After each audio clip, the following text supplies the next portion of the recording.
qui se passe aujourd'hui entre le Qatar, l'Arabie Saoudite et les Émirats Arabes Unis est un vrai problème. Pas une sinécure. Et le Bahreïn et l'Égypte, tu peux ajouter Exactement. dans le tas, quoi. Ce qui se passe ici, c'est justement un moment particulier. Le Qatar est face à une crise existentielle. Il lui faut donc réagir. Le sport a toujours été un moyen pour lui d'exister. Là, il a l'opportunité de reprendre la main. Neymar, ce serait formidable. Ce serait un buzz mondial. Ce serait la preuve que le PSG est de retour, mais surtout derrière la famille qatari.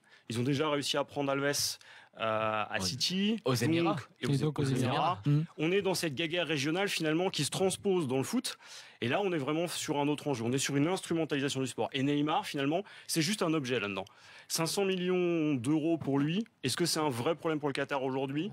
Je pense pas.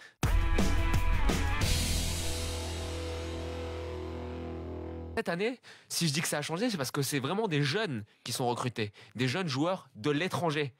Et donc moi, ce que je dis à Bruno Genesio, c'est attention Bruno, ne refais pas l'erreur qui serait à double tranchant, à savoir ne pas intégrer tes recrues en privilégiant les jeunes parce que tu as quand même dépensé de l'argent sur les Traoré, sur les Tété, sur les Diaz et compagnie. Donc il faut leur faire leur place parce que c'est quand même des actifs pour lesquels tu as dépensé de l'argent.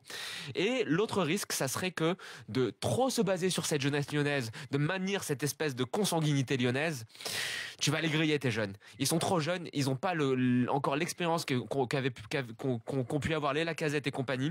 Et donc j'espère que Genesio ne refera pas la même erreur. Il a le matériel cette année pour faire très très bien et pour se permettre de prendre le temps d'intégrer au compte-gouttes et au fur et à mesure et en toute sécurité ces jeunes qui sont encore une fois très talentueux.